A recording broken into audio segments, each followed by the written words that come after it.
Last speaker. Melenie Steyn.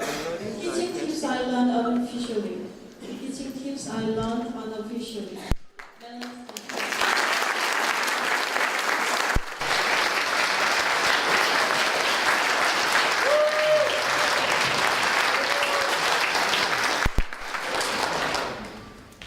Nothing prepares you for teaching.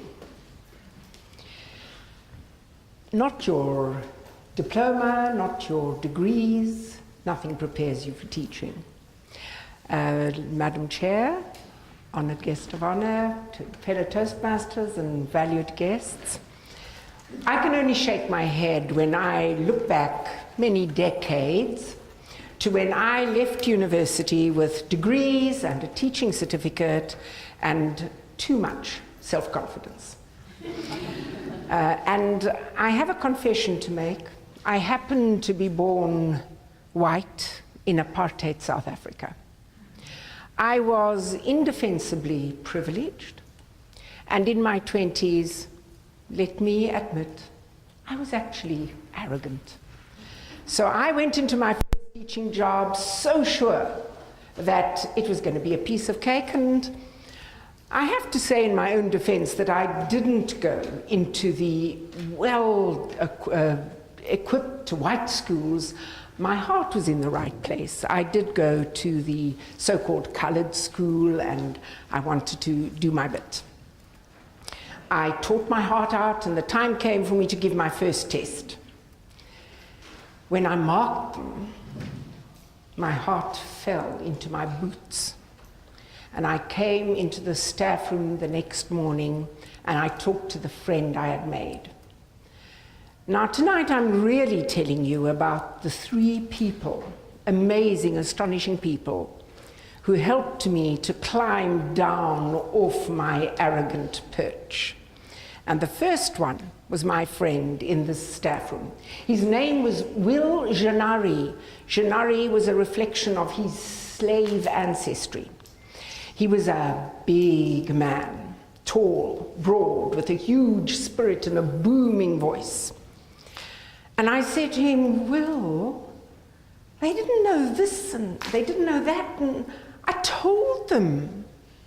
And he laughed and he said, let me give you a teaching tip. Don't think because you said it, they heard it. And that was the first tip that improved my teaching, because I had to start thinking of good methods to check on what my students were really hearing, what I was really getting through to them, and I definitely improved. Later, I went to teach in an area called Venda. It's on the northeastern coast of South Africa, near Mozambique and Zimbabwe, a rural backwater. And I was still arrogant. I thought I was bringing them the English language and enlightenment, and my first teacher there was a boy of 10.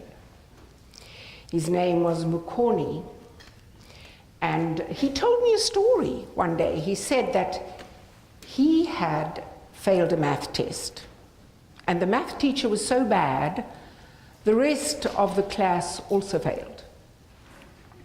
And the man who had failed to teach them any math then proceeded to beat them, and he hit them all. And little Mukoni, serious little boy, put his hand up.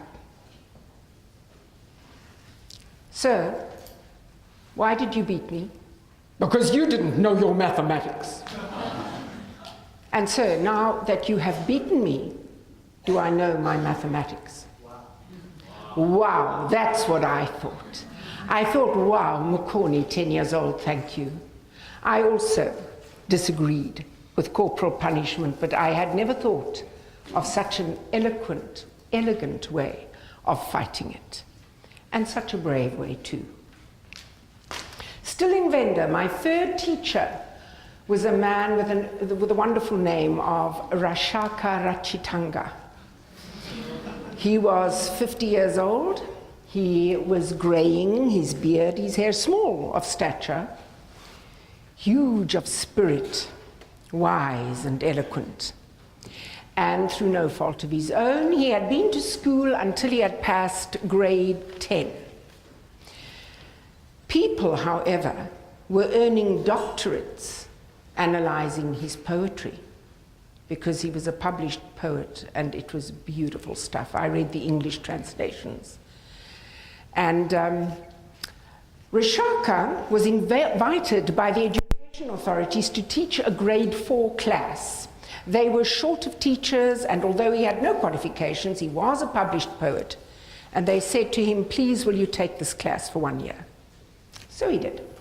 He said yes. And he walked into the classroom, and he saw 4 canes, a long one, a short one, a thick one, a thin one, on the teacher's desk. He pretended to be puzzled. He said to the children, what are these? Oh, those are canes. What for? For you to hit us. But I don't want to hit you. And he picked up the first cane and walked to the window, broke it, threw it out the window. And the children said, but what are you going to do when we're naughty? And he took the second cane and did the same thing with all 4 canes while he was speaking. He said, are you going to be naughty? I didn't expect that. Oh my goodness. Why are you naughty? And they said, we don't know, sometimes we're naughty. And he said, well, you know, a little naughtiness sometimes could be fun, but if somebody is so naughty that I can't teach you, what shall we do? And a big boy said, I'll hit him. And Rishaka said, no, nobody will hit in my classroom. And it didn't take them long to suggest that they would shove a naughty child right out of the classroom.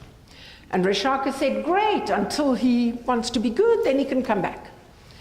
And in the course of that year, only once, because his lessons were so inspiring, because he was so good, did he have to remind them, you said you'd help me.